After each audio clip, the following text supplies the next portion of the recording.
How does a man check into a hotel under a fake name, suffer brutal injuries, and die in total silence, while no one hears a thing? This is the disturbing, unsolved mystery of room 1046. In January 1935, a man entered the hotel president in Kansas City, Missouri. He checked in under the name Roland T. Owen, requesting a room without windows. He had no luggage, only a comb, toothbrush, and toothpaste. The hotel clerk noted his odd behavior. He seemed agitated, looking over his shoulder as if someone was following him. Room 1046 would be his final stop in life, and what happened inside that room remains one of the most haunting unsolved cases in American crime history. Shortly after checking in, hotel staff noticed strange occurrences. A maid reported that Roland insisted she leave the lights off and seemed paranoid.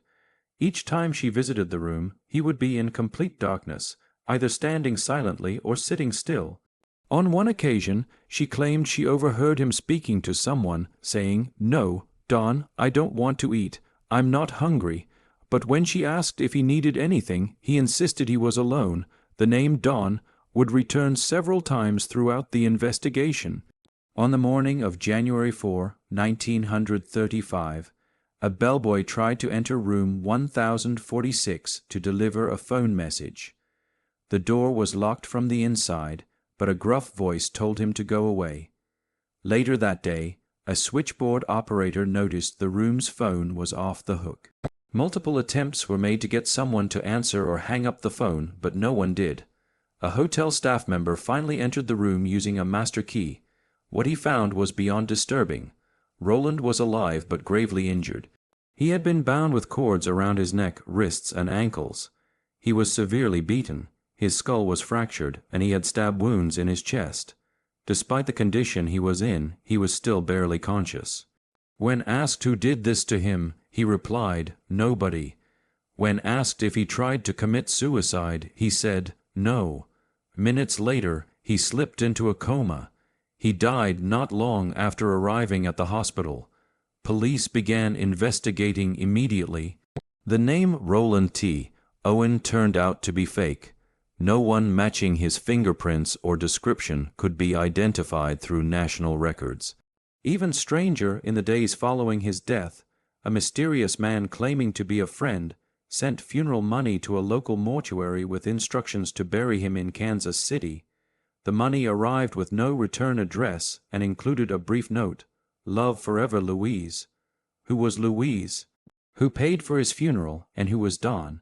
A few months later, a woman from Alabama came forward claiming the deceased man was her son, Artemus Ogletree, who had left home in 1934 to travel. She identified him from photos published in newspapers. But even this lead did not bring closure. The mystery only deepened when another anonymous caller told a newspaper that Roland, or Artemus, had been involved in a love triangle gone wrong. Still, no arrests were ever made. What's chilling about this case isn't just the violence, it's the silence. Roland never screamed, despite being tortured. There were no loud noises, no evidence of a struggle heard by neighbors, and no fingerprints belonging to anyone else in the room. All traces of his killer or killers disappeared without a trace. To this day, the case of room 1046 remains unsolved. Was it a crime of passion, a planned murder, or something even darker? Many believe Don was either his killer or someone he trusted.